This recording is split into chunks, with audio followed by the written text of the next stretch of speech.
Hello, welcome to Talking Politics on TOS Television, your digital first Pan-African news network. I'm Musa Zeh. It's excellent. Thanks for joining the program. By structure, local governments are to be the closest to the people, providing basic services to the grassroots. But over the years, the local government have become mere administrative organs rather than delivering dividends of democracy. On the program today, we had an exclusive chat with Mr. Tonye Isokariari, a chairmanship aspirant at the Abuja Municipal Area Council, AMAC. Let's take a look. Mr. Tonye, it's great to have you on the program Talking Politics today. Thank you for joining us. Thank you. All right, let's look at the local government as a tier of government in Nigeria. The local government is the arm of government that is closest to the people. Do you feel that way currently in Nigeria? What's the situation like? I think you just stole my line. I always say like local government is the closest government to the people. All right. And if we get it right at the local level, then we can begin the process of development of our country as it is now. So to answer your question, it is not, we've not been able to experience that, but we're getting there. We're getting there. I see it as a symbiotic relationship between the leaders and the followers. Okay. Until that relationship is built, until that relationship is, fully, utilized, we would not, we can't say that we have, experienced the local government as it is today. Okay, let's look at the way it is in Nigeria. What are some of those discrepancies that you must have noticed at the local levels that you think should be corrected, and what would be some of the solutions you would prefer? The local government, like I said, is meant to be the first government that you and I interact with. Okay. I would say that in terms of areas of primary health care, primary education, environmental, local taxes, those are the areas to which that we daily, interact with in terms of government. I would say that some of the things that we need to get right is those basics, and that's where the local government comes into place. So if we, for instance, to get the health care in place, you get the primary education in place, you get the, internal community roads in place, ensure that, our surroundings are clean and, kept, put together, then we can now, say that the local government is functioning effectively. Yeah. Okay, now let's take a look at the role of young people in politics, particularly at the local level.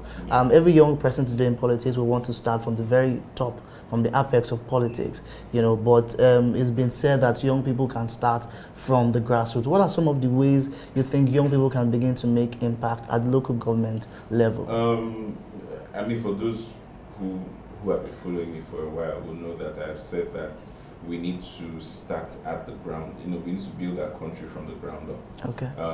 What I mean by that is we need to start, at the local government level. If we start at that level, then we can begin to, begin the process of development. I will advise young people to start. I think we should all start from,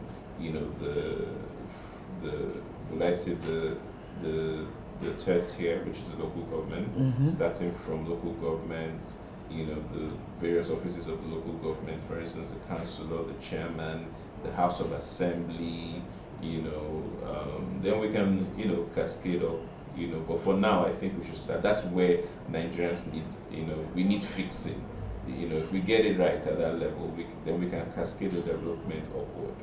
Okay, now, do you think that funding is a barrier for young people who want to go into politics at any level? It's a big barrier. Okay, and if it's a barrier, how can young people break through this barrier? It's a big barrier. The only way young people can break through it is when young people come together and support one another. Okay. That's the only way we can break it, because we don't have the funding. First of all, just even getting the forms, and the whole political process, as it costs money, and that money needs to be spent, whether you like it or not. So where will the young person who is probably doesn't, pretty much starting off his life or starting off his, beginning to develop his, his life and all, where he gets such money from? And the only way we can get those monies is by young people coming together and putting their monies together, bit by bit. That's the only way we can solve that issue. I used to say, for instance, that when young people are coming out, we should support them. Supporting them means sometimes you need to show up physically. Sometimes you need to show up, with your money. That's the impetus I believe we have to be able to talk to a leader and say, look, I supported your ambition and you're there now, and this is what you said you were going to do, and you've not done this. That's we now act like a reminder to the leader that, look, you said you were going to do X, Y, Z when you run in office, so come and share your scorecard with us. But if we don't put in our monies, our time, our energy, then it becomes a bit difficult for you to be able to demand certain things. However, we're supposed to demand whether we support or not, because every leader, I can come from a particular political party, right? But once I win the election, I don't just win the election for my political party, I win the election for the entire populace of the people that I will be governing over. So we must, as a people, as followers, demand certain accountability from our leaders. Okay, let's take a look at young people and elections generally in Nigeria. There's been this sort of disinterest when it comes to elections. If you look at the 2019 election statistics, the number of young people who had PVCs and the number of young people that voted actually, there's these discrepancies. And 2023 is just around the corner. We need to galvanize a lot of young people to step up when it comes to participating in elections. How can we achieve that really? The truth is, I keep saying it, if we do not, for now, the electoral process remains the only process to which we can elect leaders. Okay. When I mean leaders, executive leaders, or legislative leaders, as the case may be, that is the only process. So until we as a people, see the need to ensure that we have our PVCs, we'll just keep making noise. Sometimes in recent times now, I don't waste so much of my time talking with young people who don't have PVCs, because you're not doing what you're supposed to. Do your own side of the work. When you do your own side of the work, then it gives you, like I said, the impetus or the right standing basically to be able to question certain things. But you've not done your own side, but you're complaining about the other. So I know INEC in the month of June is opening the process of getting PVCs and all that. I think that's an opportunity for a lot of young people who don't have their PVCs yet to actually go and get their PVCs. Look, these people that make it difficult for us to get these things, so we need to make it difficult for them to actually rig us out. And some of those things is actually to ensure that we get our PVCs, whatever it takes. Nigeria is our country. We can't all run away from Nigeria. It is our country. We need to take ownership of our country. The only way we can take ownership of this country is by ensuring that we choose who represents us at the various levels of leadership. That is the only way we can take ownership. And until we do that, then we're not ready, for the development. We'll keep shouting, we'll keep making noise. People voted for this government, and those, whether you like it or not, they voted. Do you understand? And 2023 will come. People will also vote. But if you do not come out and vote, how is your voice going to be heard? The only way our voices can be heard is through the ballot. That's the only way our voices can be heard. So we need to make our voices heard and felt through the ballot. So I advise a lot of young people, especially those of us who are always, making, on the social media, to say, look, there's an opportunity. INEC has given us an opportunity, even if I think it's late for INEC to be, doing this now. But they've chosen a date. That date, we need to ensure that we come out en masse. I'm talking to, young entrepreneurs to say, look, we need to host, maybe little gatherings or little, what do you call, stakeouts or something to encourage more young people to actually come out, you know, and vote. So I've been doing a lot of that, especially in the FCT, you know, to encourage more young people to come out and vote. All right, you just mentioned Come out and FCT. get registered. Registered. Okay, you just said that. You just mentioned FCT, and it's public knowledge. Your very fantastic, good-looking billboards are out there in the Federal Capital Territory. As somebody who is vying for the public office as chairman, you're aspirant chairman for Abuja Municipal Area Council.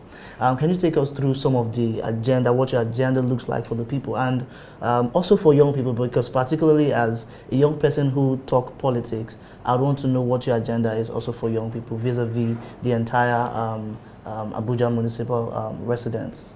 Yes, so AMAC, like you said, Abuja Municipal Area Council is a cosmopolitan local government.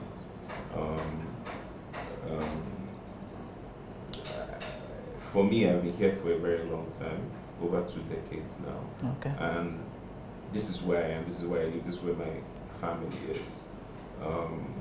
I'm more of an FCT human, you know, person than, you know, where I'm from, you know, originally. You know, so this is where the brunt of my worry, you know, comes to play. Okay. You know, my wife runs a business in this city too. Okay. So I feel the daily yearnings of the people, and I feel that we can do much more, you know, in terms of, you know, what AMAC, you know, the deliverables AMAC can give. So for me, AMAC, for instance, if when we win the elections, it's just going to be a 3-year, you know, tenure. You know, I started looking at what are the marriage of issues, but what are the immediate things that, you know, we can do. Okay. You know, that we can make a difference. So I looked at healthcare, I looked at education, and I looked at, you know, SMEs. Okay. The economy of AMAC is run by small businesses, and those small businesses have the capacity not only to grow, but also to accommodate a lot of young people in terms of employment opportunities, you know, and what have you. So the earlier we begin to look in that direction and strengthen them instead of stifling them, the better for AMAC, you know, as a whole. So what we want to go into that sector saying, look, what are the issues? We have issues of multiple taxations. We have issues of, you know, people coming, you know, a lot of what I call them, you know, hoodlums coming to, you know, threaten, lock up, you know, cause a lot of mayhem, you know, and frustrate a lot of SMEs, you know, out of business. In fact, a lot of people, by virtue of just running for this office, the marriage of, you know, requests in terms of AMAC giving me this problem, AMAC giving me this problem, AMAC giving me this problem, is overwhelming. You know, and I always say, like, why will a government that knows that the economy of that government is run by these people, why do you frustrate them out of business? You know, so we want to, you know, like I said, close the gap. What are those gaps? The multiple taxation policy. We need to look at it and say, okay, as an individual, as a businessman, as a businesswoman, I want to be able to know that at the beginning of the year, I would pay, let's say, 50,000. And that 50,000 takes care of everything. So I can sit in front of my computer, pay my money, it goes to AMAC account straight, and AMAC generates a receipt, and you can print that receipt and put in your file and in your system, and people know, the whole AMAC, you know, task force or whatever, know that this business has paid what they owe for the year to AMAC. So nobody is coming for TV license, nobody is coming for billboard license, nobody is coming for, you know, different, all sorts of licenses or all sorts of permits or whatever. Nobody is coming to your premises throughout the year, threatening you, frustrating your business, driving your customers away. So what we want to do is to bring ICT into you know, the picture, try to ensure that payments are done easily, you know, invite technology into that system and ensure that it's done smoothly, so there's no gap. You have gap of people exchanging monies with different people that doesn't go straight to. So when you bring ICT into that sector, it limits a lot. It helps a lot of things. It helps both the person, the businessman, to ensure that his money, whatever he pays, goes direct to AMAC. It helps AMAC ensure that their monies do not go through third parties and it doesn't get missing on the way. Yeah. So we are going to, that will be our immediate focus, in that regard. Okay. When you talk about education, we're going to look at the entire spectrum of that. What is the entire spectrum? So both the infrastructure and the learning facility. So we're going to train the trainers, train the teachers, get them, modern tools and equip them in a more 21st century modern compliance to ensure that they're teaching the students, the right things that they need to learn for our today kids. Then also ensuring that the infrastructure, the architecture of the school is also conducive for the children to learn. That is very important for us, because when I've gone round and it's we can do better, and I want to bring my expertise with that regard. There are a lot of multinational agencies who are willing to partner with us to say, look, they are willing to do this. So it's not just about, where will we get the money from? We can partner with a lot of all these agencies to see that this work is done, and done smoothly and effectively. And we also want to ensure that as children go to school, so every child must go to school. It is free it will be made free of charge for the children to go to school. Okay. That is what we want to do in the educational space. Yeah. When you talk about the health sector, we want to ensure that children are, free. They are able to go to primary health care centers, get the type of drugs they require, and get treated. Our women, for instance, antenatal and all those things need to be streamlined and ensure that we have the required medications, we have the required doctors, we have the required, healthcare center to be able to take care of people who fall ill. So everybody is not coming to the center. So that's what the local government is supposed to do. So we'll look squarely into that sector and ensure that it is, good and running for me and you to be able to take our children there or ourselves there, as the case may be. Okay, Mr. Tonye, very brilliant. Let's take a look at, you made mention of partnership, and government really is partnering with the people to ensure that you deliver your agenda to the people. What will be your plans in terms of partnering with the people, with engaging the people? Because really, if you look at the Nigerian government at all levels, there's been the yearnings of the people that, the government is far from the people. So of course, like I said, the local government is the first. So for us to be the first, that means we must be accessible. So we're going to be very accessible to the people in regular town hall meetings, regular Zoom meetings. We're going to take care of the various strata of people in society. So for the town hall meetings, we'll have them for those of them who are in the hinterlands, those of them who are in the communities. For those of them who are in the mainlands, we'll have virtual meetings regularly where people can ask questions and things like that, and also have like hangouts where people can express themselves. We'll have youth hangouts, have different things, because we must be accessible to the people. We'll have access to, we'll have people calling to the office. We'll have a helpline where people can call and report cases and ensure that in 48 to 72 hours, whatever complaints that you have is taken care of. You see, we need to be accountable to people. That's why we're going to serve. We're not going there to sit down in the office and just, people, we're going there because we say we want to represent people. So you can't represent them in a vacuum. If you can't represent them without knowing what is wrong with them. So we need people to be able to come to us freely without knowing that when they come to the local government, their questions will be answered, their challenges will be solved. That is what the local government is all about. So that when we are demanding for certain things, the people are happy to give what we're giving to what we're demanding. But right now, the reverse is the case. People are asking, what are you asking me for? I don't know you. You only see you at so time. We need to buy back. The people are, what's the word? The people are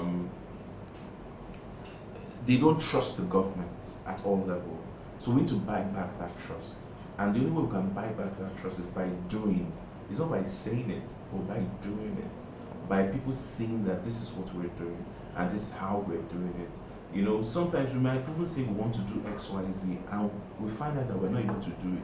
We need to go back to the people and say, look, we promised X, Y, Z. Because we're not magicians. We're human beings.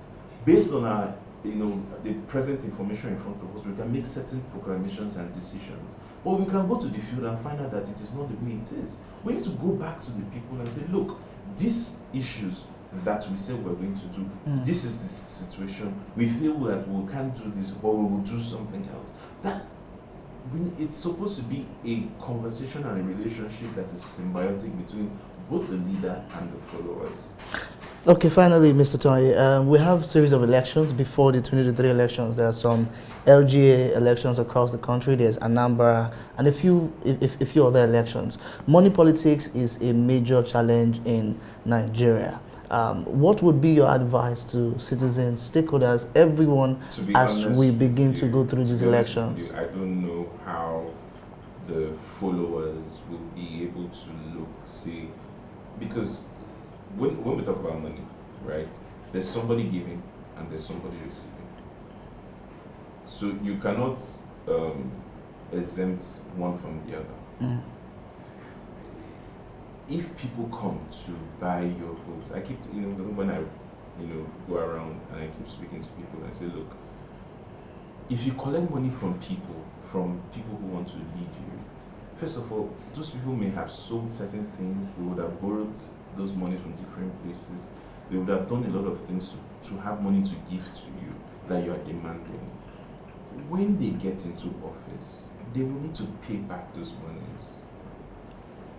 And that's where corruption comes into place. That's when people do what they're not supposed to do. So the people, the followers, we have a responsibility to say to ourselves that, look, we're not asking you for anything. We're just asking you to give us good governance. We're not asking you for anything. We're just asking you to ensure that the things you say you're going to do, get it done.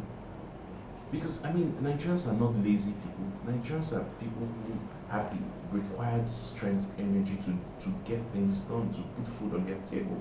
But they need the enabling environment, and that's where government comes into play. So if government, or as a leader, you give the people the enabling environment, then they will try. But the people need to ensure that they stop demanding from these leaders. Because like I said, when you demand from them, some of them have to do certain things to get those monies. They will come. When they get into office, they will have to recoup those monies back. So it's two ways. Followers have a lot of work to play, a lot of parts to play in this regard. They need to stop demanding from people, from leaders. They need to also support these people that they see they want to run for office.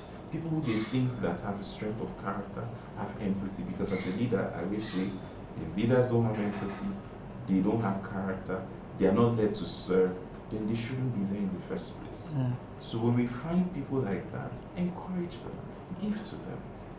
In every democracy in the world, you find out that people put a lot of money, the citizens put a lot of money for their people to run for office. That's why somebody like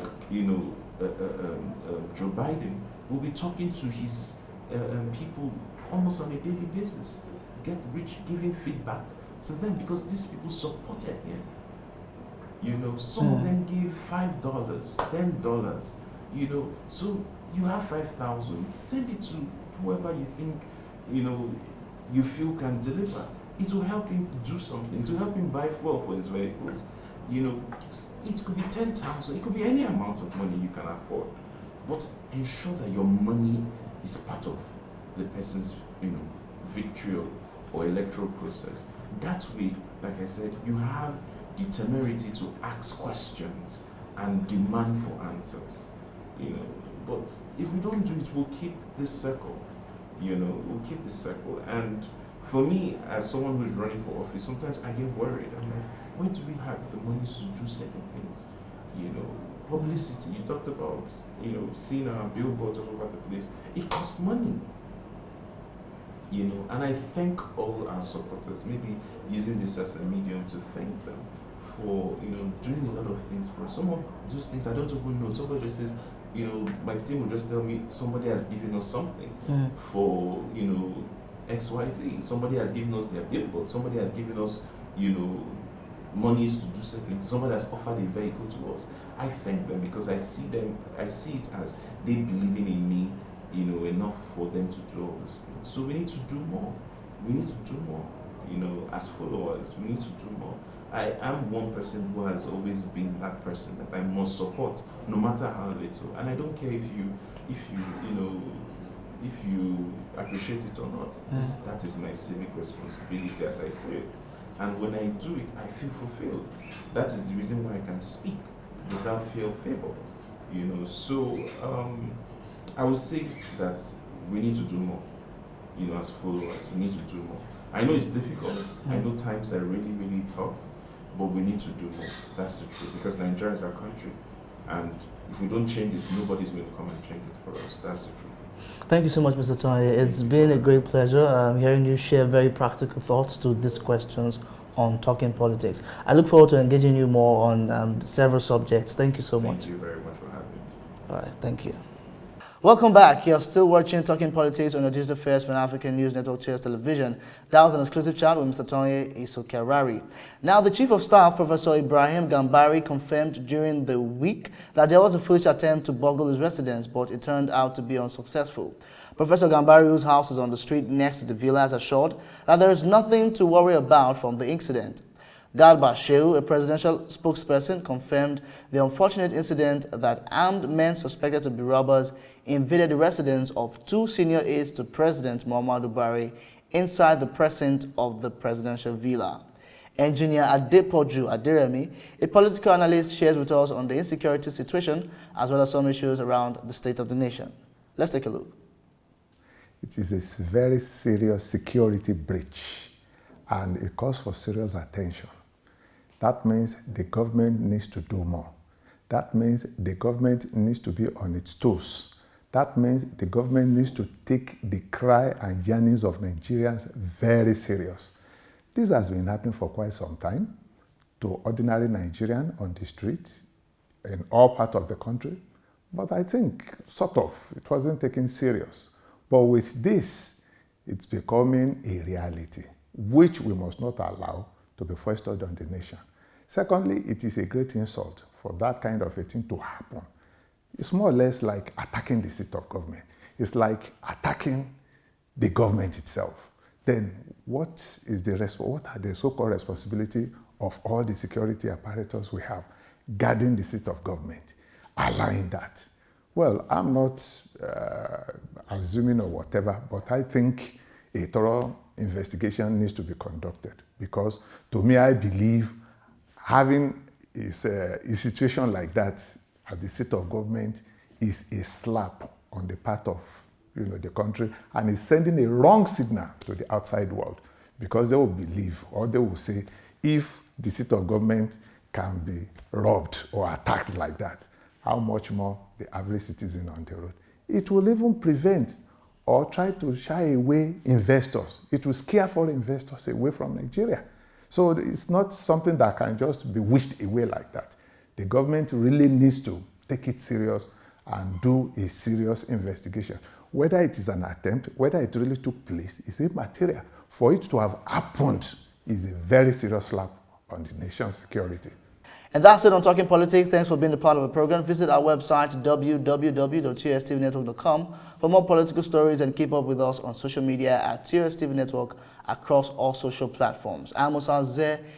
Thanks for watching, and God bless you.